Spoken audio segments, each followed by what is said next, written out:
Olá, sejam todos bem-vindos ao nosso canal Elisete na Janela da Alma. Hoje estaremos continuando o nosso audiobook, Evangelho segundo o Espiritismo, de Allan Kardec, na tradução de Guilhom Ribeiro, o capítulo 4, Ninguém poderá ver o reino de Deus se não nascer de novo. Pedimos que nos auxilie na divulgação do vídeo, através do compartilhamento, deixando seus likes, realizando as inscrições no nosso canal para entendermos que você gostou dessa mensagem, do nosso trabalho e aprimorarmos o melhor que pudermos para que possa ser útil a mais pessoas. Obrigada e vamos iniciar então agora o capítulo 4, Ninguém poderá ver o reino de Deus se não nascer de novo. Ressurreição e reencarnação. A reencarnação fortalece os laços de família, ao passo que a unicidade da existência os rompe. Instruções dos espíritos, limites da encarnação e necessidade da encarnação. Item 1. Jesus, tendo vindo às cercanias de Cesareia de Filipe, interrogou assim seus discípulos: Que dizem os homens com relação ao Filho do Homem? Quem dizem que eu sou? Eles lhes responderam: Dizem uns que és o João Batista, outros que é Elias, outros que é Jeremias ou algum dos profetas.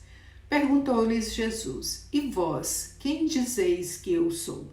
Simão Pedro, tomando a palavra, respondeu: Tu és o Cristo, o Filho do Deus vivo. Replicou-lhe Jesus: Bem-aventurado és, Simão, filho de Jonas, porque não foram a carne nem o sangue que isto te revelaram, mas meu Pai que está nos céus.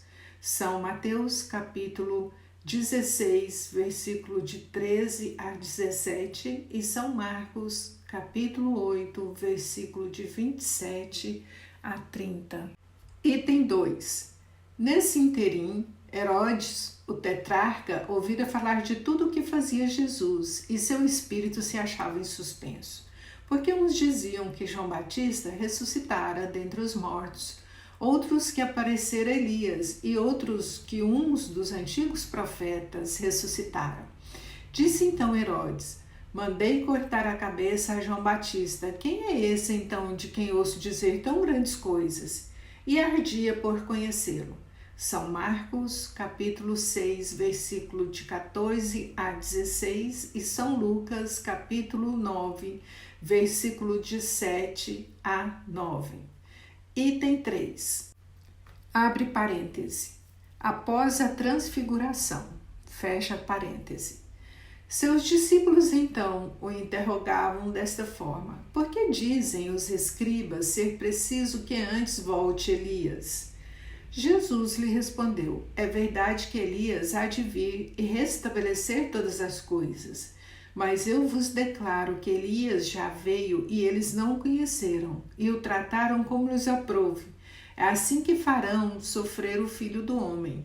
Então seus discípulos compreenderam que fora de João Batista que ele falara. São Mateus, capítulo 7, versículo de 10 a 13 e São Marcos, capítulo 9, versículo 11 a 13. Ressurreição e reencarnação. Item 4. A reencarnação fazia parte dos dogmas dos judeus sob o nome de ressurreição. Só os saduceus, cuja crença era de que tudo acaba com a morte, não acreditavam nisso. As ideias dos judeus sobre este ponto, como sobre muitos outros, não eram claramente definidas, porque apenas tinham vagas e incompletas noções acerca da alma e da sua ligação com o corpo. Criam eles que um homem que vivera podia reviver, sem saberem precisamente de que maneira o fato poderia dar-se. Designavam pelo termo ressurreição o que o Espiritismo mais judiciosamente chama reencarnação. Com efeito, a ressurreição dá a ideia de voltar à vida o corpo que já está morto, o que a ciência demonstra ser materialmente impossível, sobretudo quando os elementos deste corpo já se acham desde muito tempo dispersos e absorvidos.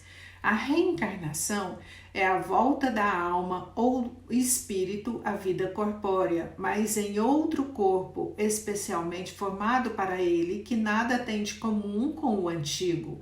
A palavra ressurreição podia sim aplicar-se a Lázaro, mas não a Elias, nem aos outros profetas. Se, portanto, segundo a crença deles, João Batista era Elias, o corpo de João não podia ser o de Elias, pois que João fora visto criança e seus pais eram conhecidos. João, pois, podia ser Elias reencarnado, porém não ressuscitado. Item 5.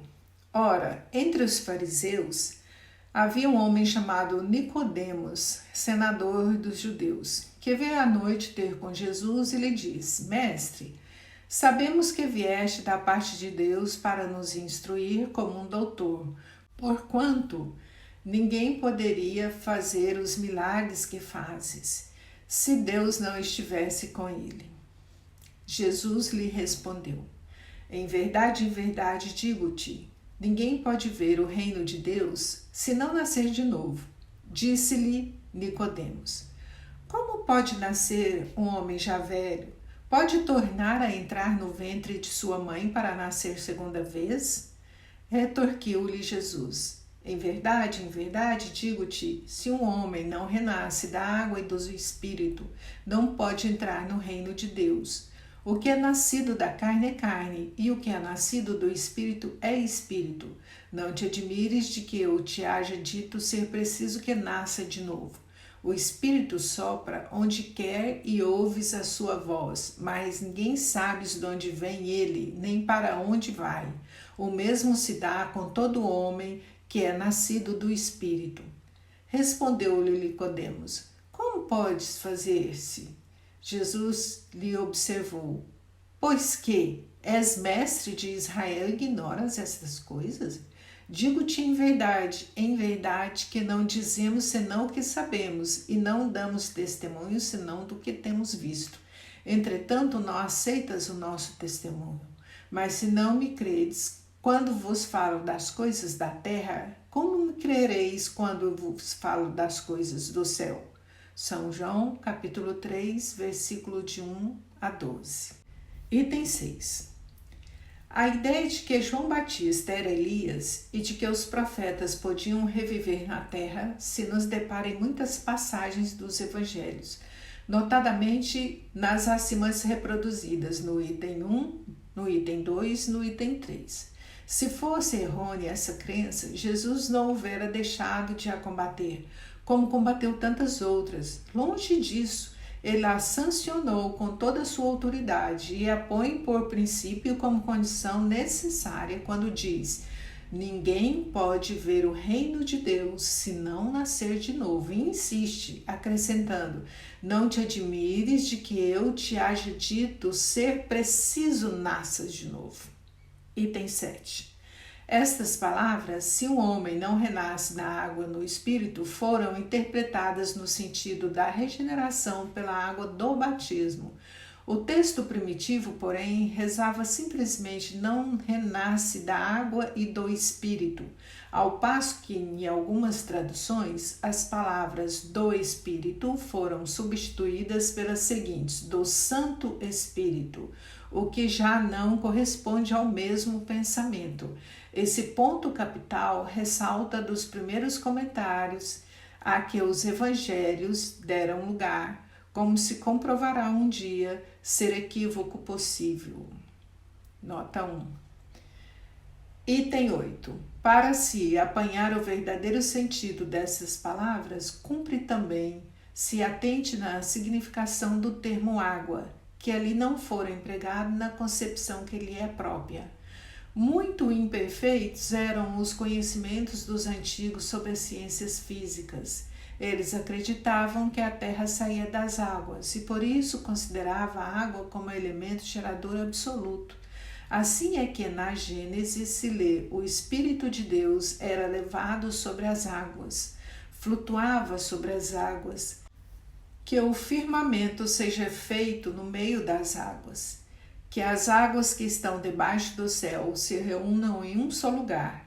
e que apareça o elemento árido, que as águas produzam animais vivos que nadem na água e pássaros que voem sobre a terra e sobre o firmamento.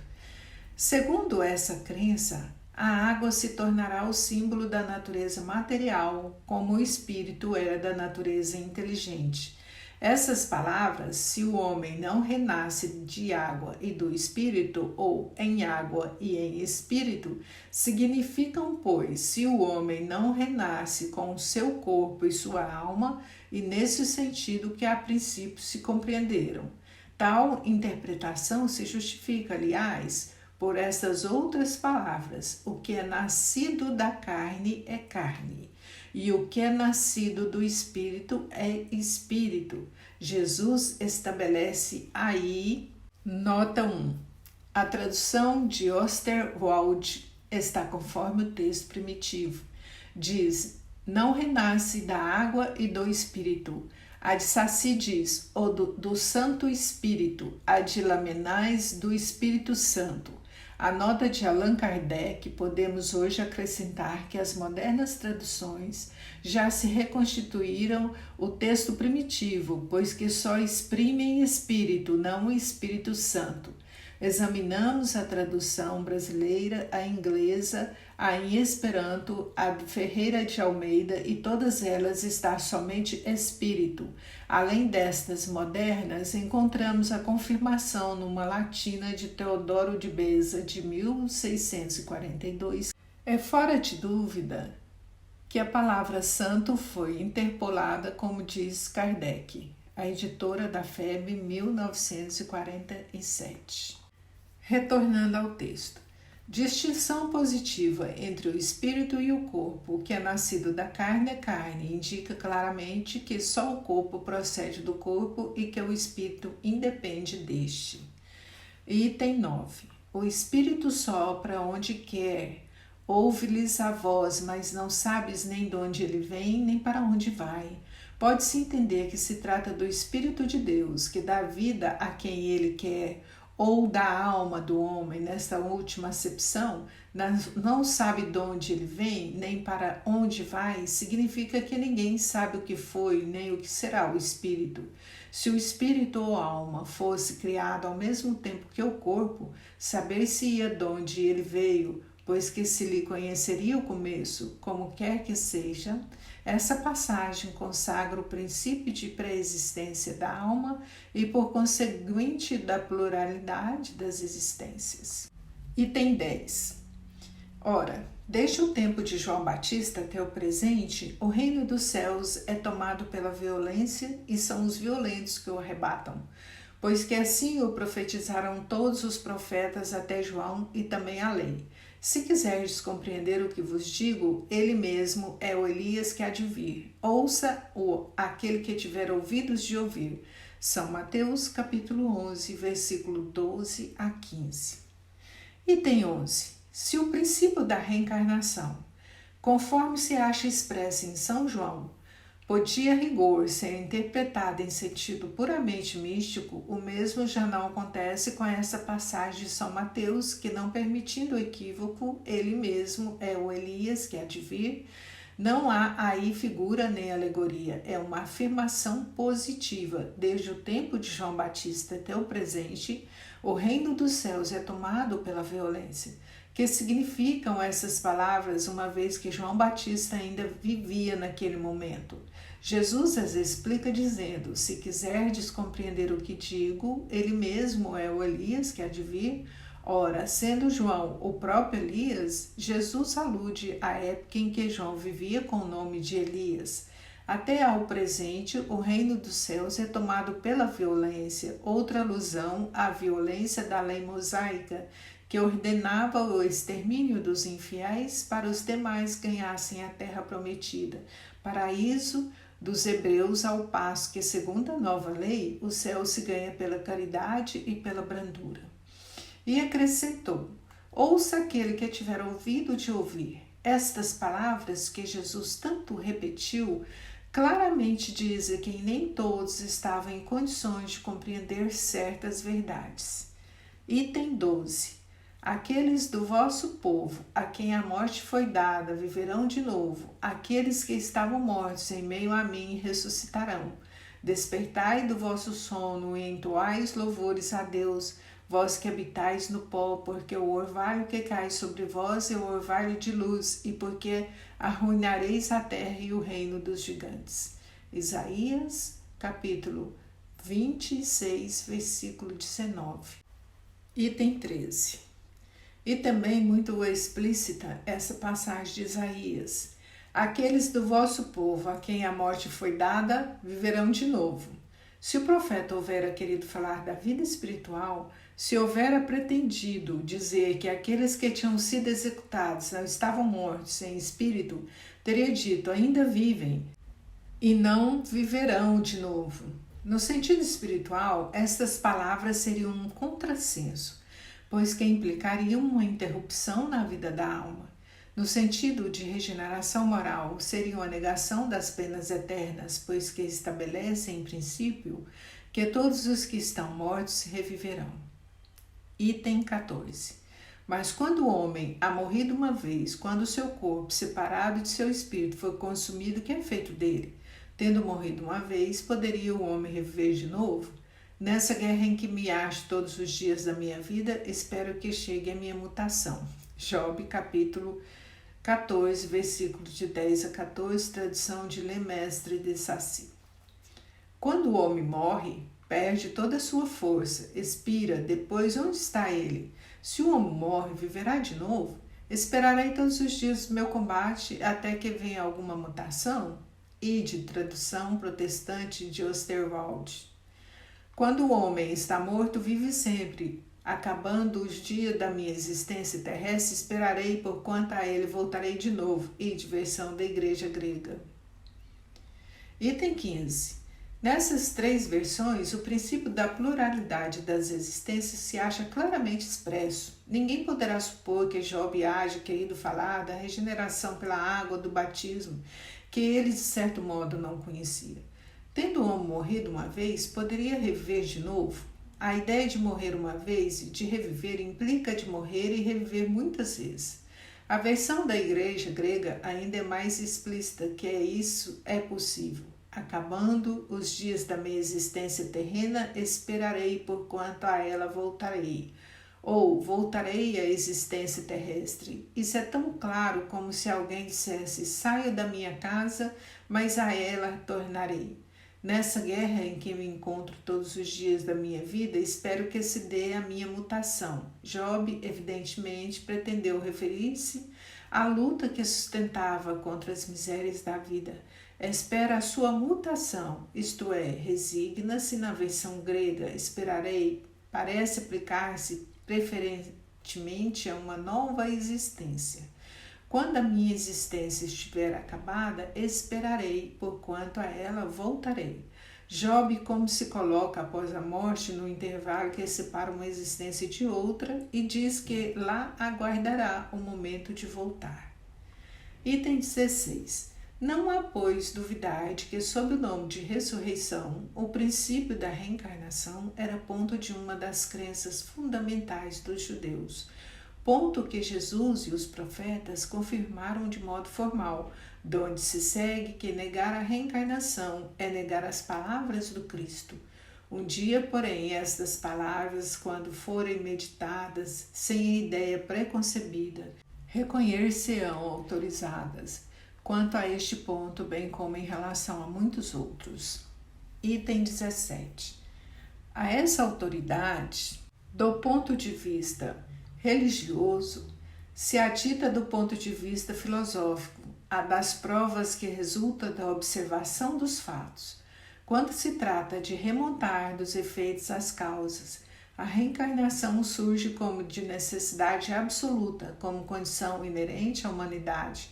Numa palavra, como lei da natureza, pelos seus resultados, ela se evidencia de modo, por assim dizer, material, da mesma forma que o motor oculto se revela pelo movimento. Só ela pode dizer ao homem de onde ele vem, para onde vai, porque está na terra, e justificar todas as anomalias e todas as aparentes injustiças que a vida apresenta. Sem o princípio da pré-existência da alma e da pluralidade das existências, são ininteligíveis em sua maioria as máximas do Evangelho, razão porque hão dado lugar a tão contraditórias interpretações. Há neste princípio a chave que lhes restituirá o sentido verdadeiro. A reencarnação fortalece os laços de família, ao passo que a unicidade da existência os rompem. Item 18. Os laços de família não sofrem destruição alguma com a reencarnação, como pensam certas pessoas. Ao contrário, tornam-se mais fortalecidos e apertados. O princípio oposto sim os destrói. No espaço, os espíritos formam grupos ou famílias entrelaçados pela afeição, pela simpatia, pela semelhança das inclinações.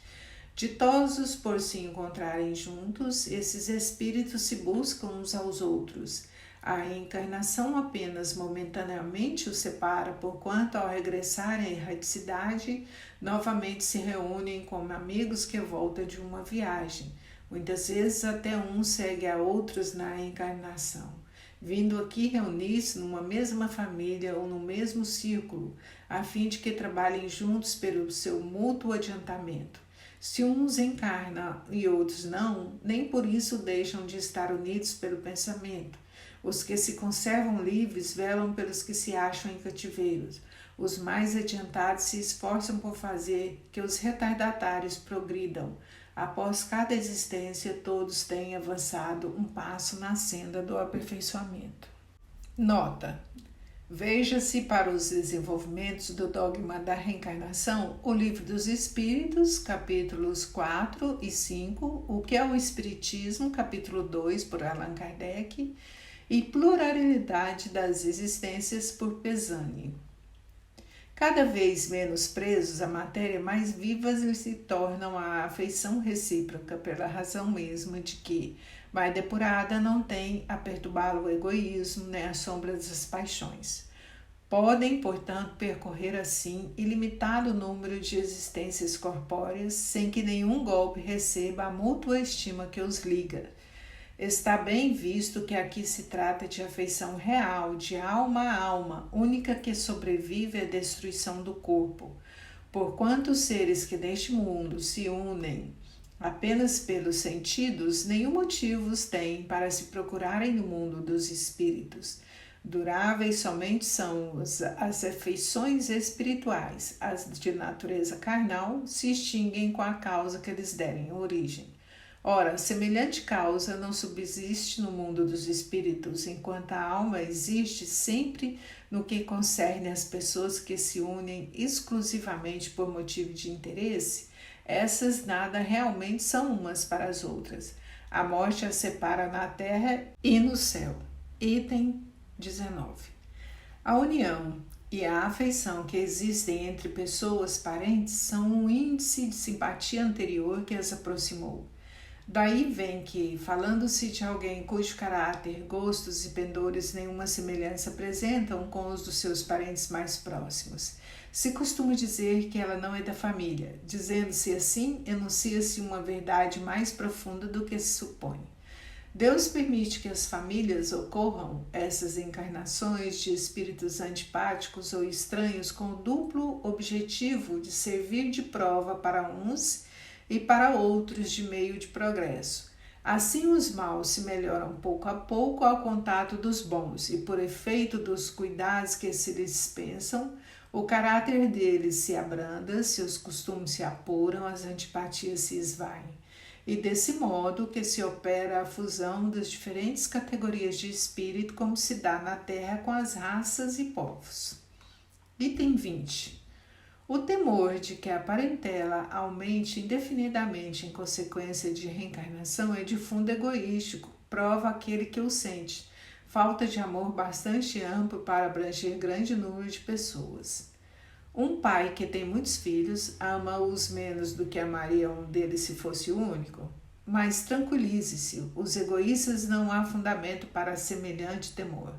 Do fato de um homem ter tido 10 encarnações, não se segue que vai encontrar no mundo dos espíritos 10 pais, 10 mães, 10 mulheres e um número proporcional de filhos de parentes novos. Lá encontrará sempre os que foram objeto da sua afeição, os quais se lhe terão ligados da terra a títulos diversos e talvez sobre o mesmo título. Item 21. Vejamos agora as consequências da doutrina anti-reencarnacionista. Ela necessariamente anula a existência da alma, sendo essas criadas ao mesmo tempo que os corpos. Nenhum laço anterior há entre elas, que nesse caso serão completamente estranhas umas das outras. O pai estranha seu filho, a filiação das famílias fica assim reduzida à só filiação corporal, sem qualquer laço espiritual. Não há então motivo algum para quem quer que seja glorificar-se de haver tido por antepassado tais ou tais personagens ilustres. Com a reencarnação, ascendentes e descendentes podem já se terem conhecido, vivido juntos, amado e podem reunir-se mais tarde a fim de apertarem em si os laços da simpatia. Item 22. Isso quanto ao passado. Quanto ao futuro, segundo um dos dogmas fundamentais que decorre da não reencarnação, a sorte das almas se acha irrevogavelmente determinada após uma só existência. A fixação definitiva da sorte implica a cessação de todo progresso, pois desde que haja qualquer progresso já não há sorte definitiva. Conforme tenham vivido bem ou mal, elas vão imediatamente para a mansão dos bem-aventurados ou para o inferno eterno. Fica assim, imediatamente para sempre separadas e sem esperança de tornarem a juntar-se, de forma que pais, mães e filhos, maridos, mulheres, irmãos, irmãs e amigos jamais poderão estar certos de se verem novamente. É a ruptura absoluta dos laços de família. Com a reencarnação e o progresso a que se dá lugar, todos que se amaram tornam a encontrar-se na terra e no espaço e juntos gravitam para Deus. Se alguns fraquejam no caminho, esses retardos o seu adiantamento e da sua felicidade. Mas não há para eles perda de toda esperança. Ajudados, encorajados e amparados pelos que os amam, um dia sairão do lodaçal em que se enterraram e com a reencarnação, finalmente, há a perpétua solidariedade entre os encarnados e os desencarnados, e daí estreitamento dos laços de afeição. Item 23. Em resumo, 4 alternativas se apresentam ao homem para o seu futuro do além-túmulo. Primeiro, o nada, de acordo com a doutrina materialista. Segundo, a absorção do todo universal, de acordo com a doutrina panteísta. Terceiro, a individualidade com fixação definitiva da sorte, segundo a doutrina da Igreja. Quarto, a individualização com progressão indefinida, conforme a doutrina espírita.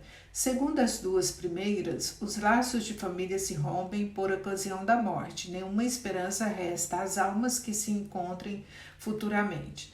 Com a terceira, há para elas a possibilidade de se tornarem a ver, desde que sigam para a mesma região, que tanto pode ser o inferno como o paraíso. Com a pluralidade das existências, inseparável da progressão gradativa, há a certeza da continuidade das relações entre os que se amaram e é isso que constitui a verdadeira família. Instruções dos Espíritos, limites da encarnação. Item 24. Quais os limites da encarnação? A bem dizer, a encarnação carece de limites precisamente traçados se tivermos em vista apenas o envoltório que constitui o corpo do espírito, dado que a materialidade desse envoltório diminui à proporção que o espírito se purifica. Em certos mundos mais adiantados do que a Terra, já é ele menos compacto, menos pesado, menos grosseiro e, por consequentemente, menos sujeito a vicissitudes. Em grau mais elevado, é diáfano e quase fluídico, vai desmaterializando-se de grau em grau e acaba por se confundir com o perispírito. Conforme o mundo em que é levado a viver, o espírito reveste o invólucro apropriado à natureza deste mundo. O próprio perispírito passa por transformações sucessivas, tornando-se cada vez mais etéreo, até a depuração completa, que é a condição dos puros espíritos. Se mundos especiais são destinados a espíritos de grande adiantamento, esses últimos não lhes ficam presos, como nos mundos inferiores. O estado de desprendimento que se encontram lhe permite ir a toda parte onde os chamem as missões que eles estejam confiados. Se se considerar do ponto de vista material, a encarnação, tal como se verifica na Terra, poder-se-á dizer que ela se limita aos mundos inferiores. Depende, portanto, de o espírito libertar-se dela mais ou menos rapidamente, trabalhando pela sua purificação. Deve também considerar-se de que o estado de desencarnado, isto é, no intervalo das existências corporais, a situação do espírito guarda relação com a natureza do mundo a que o liga ao grau de seu adiantamento. Assim, na erraticidade, é ele mais ou menos ditoso, livre e esclarecido, conforme está mais ou menos desmaterializado. São Luís, Paris, 1859. Necessidade da encarnação, item 25.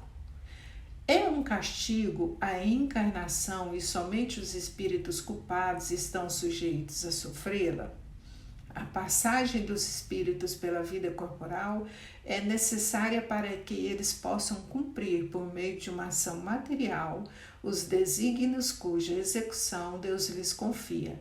É-lhes necessária bem deles, visto que atividades que são obrigados a exercer lhes auxiliam o desenvolvimento da inteligência. Sendo soberanamente justo, Deus tem de distribuir tudo igualmente por todos os seus filhos. Assim é que estabeleceu para todos o mesmo ponto de partida, a mesma aptidão, as mesmas obrigações a cumprir e a mesma liberdade de proceder.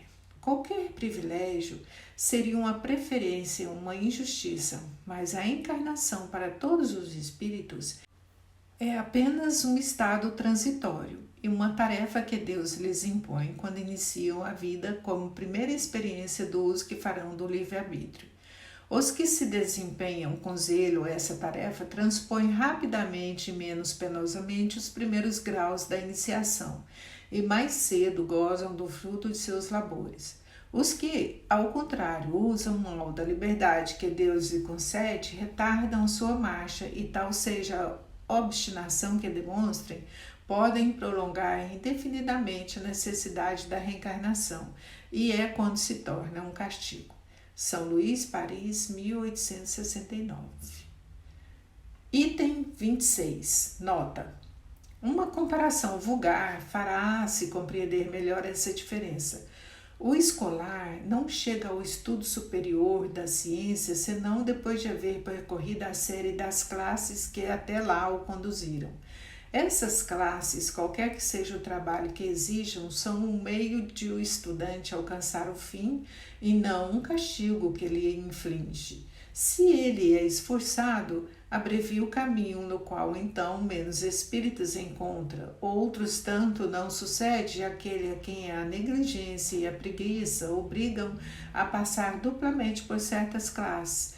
Não é o trabalho da classe que constitui a punição. Essa se acha na obrigação de recomeçar o mesmo trabalho. Assim acontece com o homem na terra. Para o espírito do selvagem, que está apenas no início da vida espiritual, a encarnação é um meio de desenvolver a sua inteligência. Contudo, para o homem esclarecido, em quem o senso moral se acha largamente desenvolvido, é que é obrigado a percorrer de novo as etapas de uma vida corpórea cheia de angústia, quando já poderia ter chegado ao fim. É um castigo, pela necessidade em que se vê de prolongar sua permanência em mundos inferiores e desgraçados. Aquele que, ao contrário, trabalha ativamente pelo seu interesse moral, além de abreviar o tempo da encarnação material, pode também transpor de uma só vez os degraus intermediários que o separam dos mundos superiores. Não poderiam os espíritos encarnar uma única vez em determinado globo e preencher em esferas diferentes suas diferentes existências? Semelhante modo de ver só seria admissível se na Terra todos os homens estivessem exatamente no mesmo nível intelectual e moral. As diferenças que há entre eles, desde o selvagem ao mundo civilizado, mostram mais os degraus que têm que subir. A encarnação, aliás, precisa ter um fim útil. Ora, qual seria o das encarnações efêmeras, das crianças que morrem em eternidade? Teriam sofrido proveito para si, nem para outrem. Deus, cujas leis todas são soberanamente sábias, nada faz de inútil. Pela reencarnação no mesmo globo, quis ele que os mesmos espíritos, pondo-se novamente em contato, tivessem ensejo de reparar seus danos recíprocos. Por meio de suas relações anteriores, quis, além disso, estabelecer sobre a base espiritual os laços de família e apoiar numa lei natural os princípios da solidariedade, da fraternidade e da igualdade. Por ora, ficamos por aqui. Acabamos de terminar este capítulo e pedimos a vocês que não esqueçam de compartilhar, dar os seus likes, inscrever-se no nosso canal. Ficaremos eternamente gratos. Muito obrigada.